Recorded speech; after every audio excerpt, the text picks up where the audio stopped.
ओम।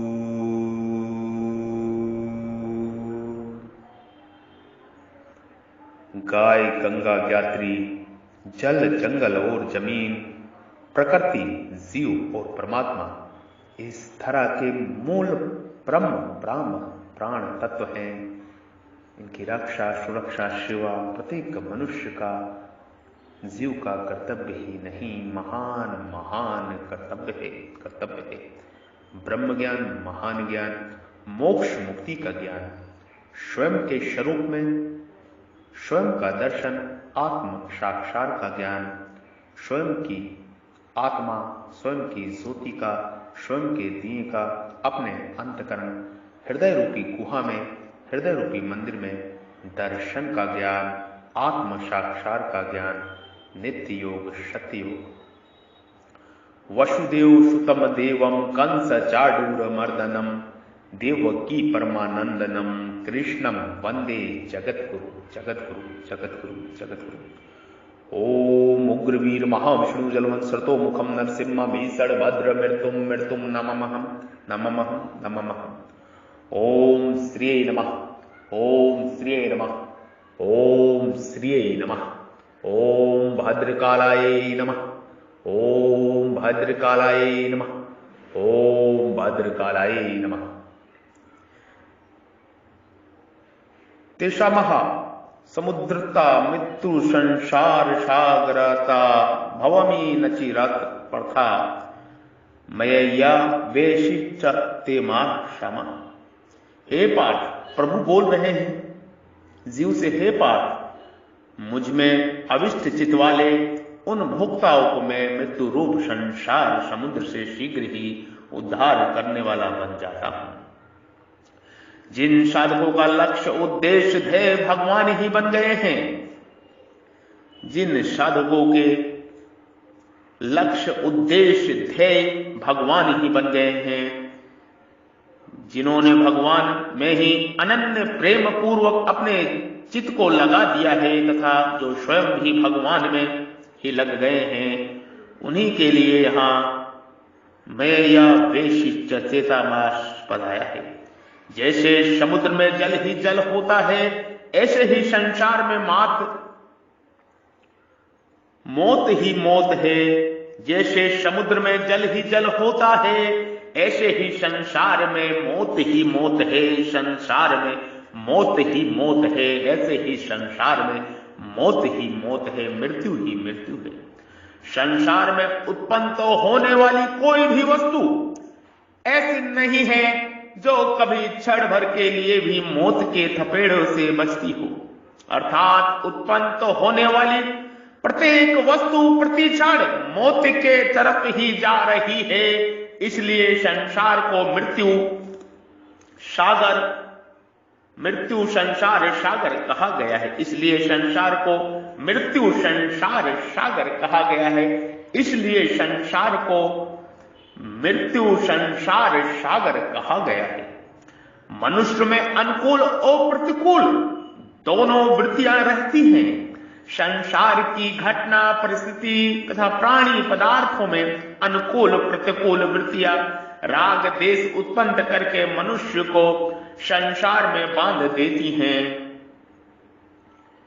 7वें अध्याय के 27वां श्लोक यहां तक देखा जाता है कि साधक भी संप्रदाय विशेष और संत विशेष में अनुकूल प्रतिकूल भावना करके राग देश के शिकार बन जाते हैं, जिससे वे संसार समुद्र से जल्दी पार नहीं हो पाते। कारण कि तत्व को चाहने वाले साधक के लिए सांप्रदायिकता का पक्षपात बहुत बाधक है। संप्रदाय का मोहपूर्वक आग्रह मनुष्य को बांधता है।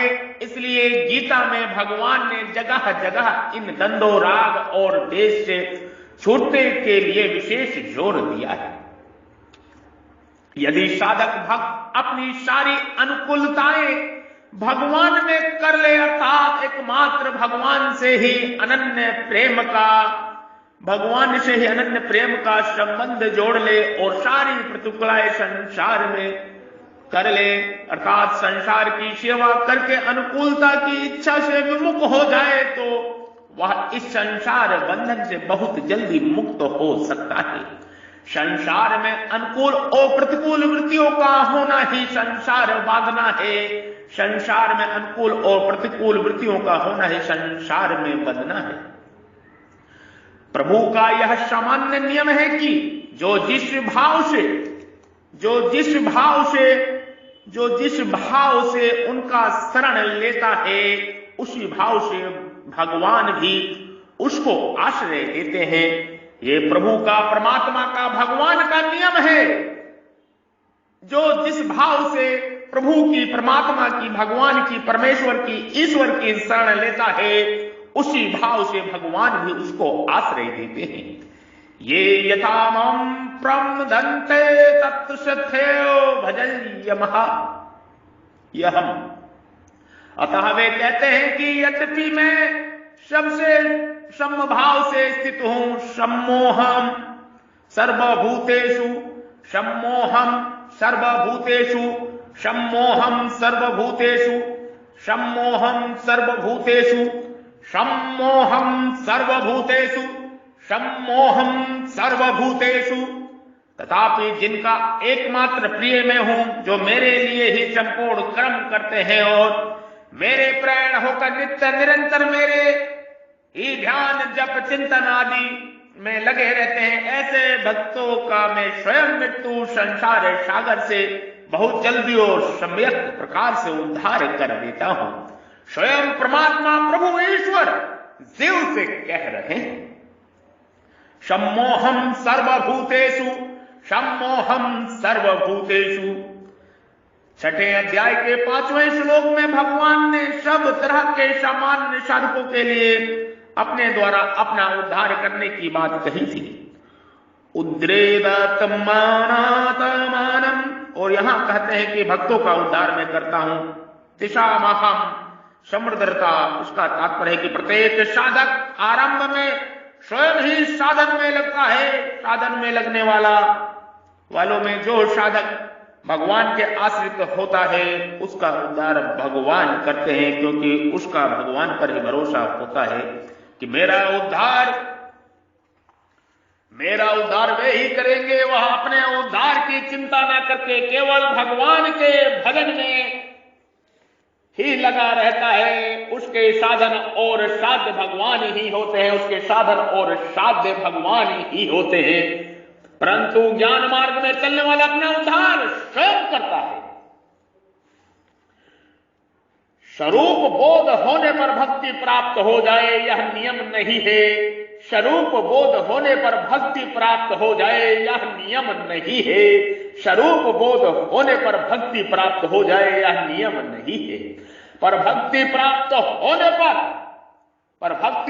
होने पर स्वरूप बोध भी हो जाता है। इसलिए भगवान ने कहा है, पर भक्ति प्राप्त होने पर स्वरूप बोध हो जाता है। इसलिए भगवान ने कहा है, पर भक्ति प्राप्त होने पर स्वरूप बोध हो जाता है। इसलिए भगवान ने कहा है, मम दर्शन फल परमानुपा, जीव पाव निज सहज स्वरूपा।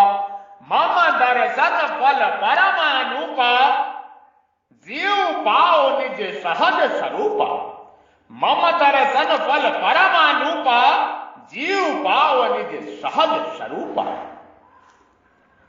भगवान अपने भक्तों को कर्म योग और ज्ञान योग दोनों दे देते हैं। गीता 10वें अध्याय में 10वां 11वां श्लोक, क्योंकि भगवान का स्वरूप समग्र है। देहाभिमान के कारण ज्ञान मार्ग के साधक चित्त अवक्त में असक्त होता है। अव्यक्ता सक्त चित्तमा, गीता पर भक्त का चित्त भगवान में अभिष्ट होता है।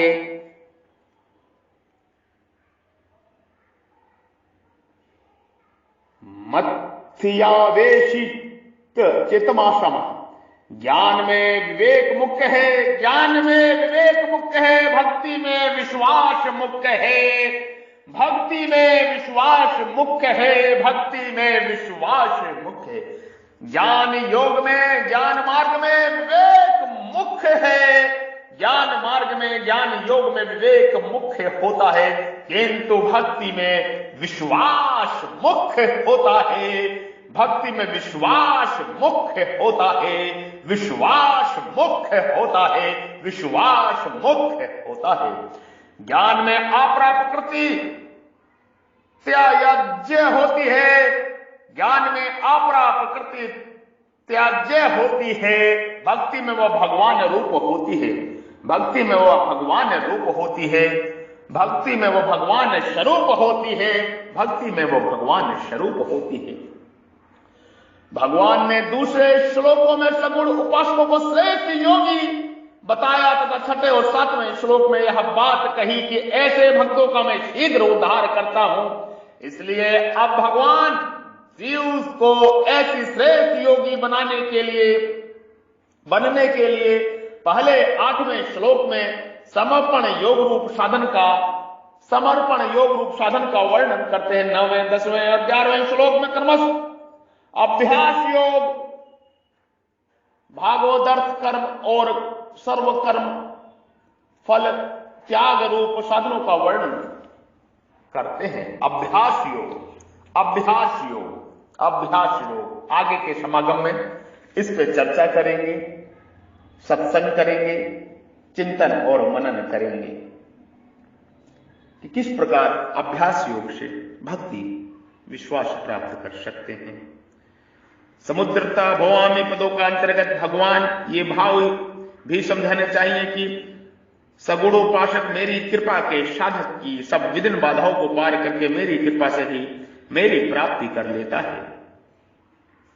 गीता के 8वें अध्याय के 56वें 98वें श्लोक तक साधक की कमी का पूरा करके मैं उसे अपनी प्राप्ति करा देता हूं। गीता 9वें अध्याय के 22वां श्लोक उनके अंतकरण में स्थित हुआ तत्व ज्ञान के उनके ज्ञान जनित अंधकार का नाश कर देता हूं।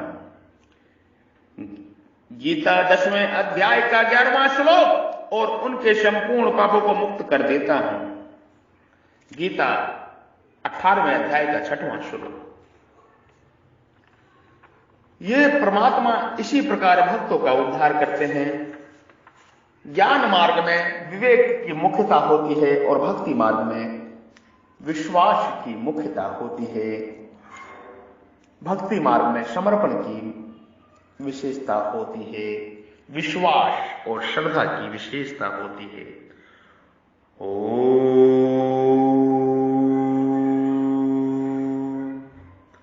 1008 शिवालयों की स्थापना समस्त विश्व राष्ट्र में विश्व कल्याण होती, विश्व कल्याण हेतु लोकहित, जन कल्याण, लोक कल्याण, परोपकार और परमार्थ हेतु हो रही है। आप सभी साथ चले, सहयोग दें तन मन धन से। हमारा संपर्क नंबर है महर्षि बद्री का आश्रम। आपके हृदय रूपी मंदिर में जो आश्रम है, हृदय रूपी गुहा में जो आश्रम है, हृदय रूपी गुफा में आश्रम है, जहां चतुर्भुज स्वरूप में स्वयं परमात्मा श्री हरि महादेव स्वयं आदि नारायण महाविष्णु विराजमान है, अपने चतुर्भुज रूप में विराजमान है। वही बद्री का आश्रम आपके हृदय में विराजमान है। आप सभी के हृदय रूपी मंदिर में विराजमान परब्रह्म परमेश्वर ईश्वर को प्रणाम करता हूं, नमस्कार करता हूं। कृपया मेरा प्रणाम नमस्कार स्वीकार करें। साधु साधु, जय हो, नमो नमः, नमो नमः, नमो नमः। 1008 शिवालयों की स्थापना का संकल्प हो चुका है, समस्त विश्व राष्ट्र में हो रहा है। आप सभी साथ दें, संपर्क करें 9811179477 9811179477। तन मन धन से सहयोग करें और मोक्ष मुक्ति की ओर आगे बढ़े, यही सच्ची सफलता है। हम ब्रह्म ऋषि महर्षि आचार्य योगी श्री बद्री विशाल अवध के संत महात्मा आपको ब्रह्म ज्ञान का उपदेश कर रहे हैं। इस उपदेश को आप हृदय रूपी मंदिर में धारण करें और आगे की यात्रा सफल करें।